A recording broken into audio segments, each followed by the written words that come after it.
We're no longer paying the bill. He's become too big a star. We can't afford it. Bill Barnwell is just here to talk NFL with us here. We appreciate you squeezing us in. And, Bill, I'm going to show you this respect. I'm asking you the same question I asked Hall of Famer Troy Aikman, which is this.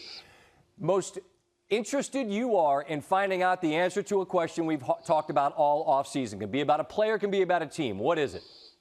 It's the Ravens offense, Scott, and the changes they've made this offseason. Of course, I think everyone has seen the additions at receiver, bringing in Zay Flowers and signing Odell Beckham away from free agency. But it's really about Todd Monken and what that offense is going to look like. We're going to see a lot of the run stuff they've had in years past, but now you get to add this exciting passing attack, more RPOs, more stuff, getting the ball into his receivers' hands quickly, letting Lamar be the point guard on a really exciting offense.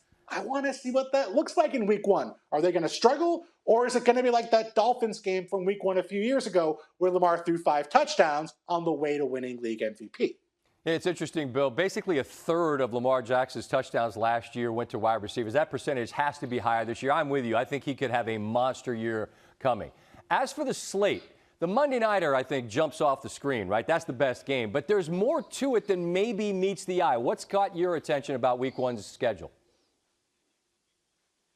4 exciting divisional matchups, Scott, that are all prove-it games to me after what we've heard from these teams and their fans, of course, during the offseason. And the big one, like you said, Jets and Bills. Jets want to prove that they are among the elite teams in the AFC. On the other side of the AFC, you go to the Broncos, who want to get out of the basement in the AFC West, want to be considered alongside the Chargers and the Chiefs. Well, they got to get past the Raiders first. The Browns in the AFC North, they were the last place team last year, only team to not have a winning record. They want to compete for a division title. They get the Cincinnati Bengals. And then in the NFC, the Bears, the worst team in football last year. They want to prove their rebuild is over, that they're the hot team coming up in the NFC North. They get a team in the Packers who aren't rebuilding, but are at least retooling.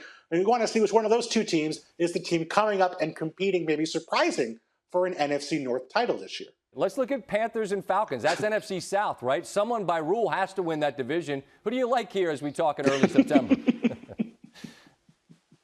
I will go with Carolina. Maybe that's the most exciting, the sexiest option of the bunch because they really have the most impressive group of young talent. That starts with Bryce Young, who to me is different than your typical first overall pick because he just advanced as a processor. His ability to read the full field, see both sides, get into his third, fourth, fifth parts of the progression, set and reset protections at the line. This is stuff that takes quarterbacks a couple years to do. Bryce Young is going to be able to do it from day one. Maybe not as impressive of a roster in week one as New Orleans or even Tampa Bay, but by the end of the year, I feel like Carolina is going to surprise.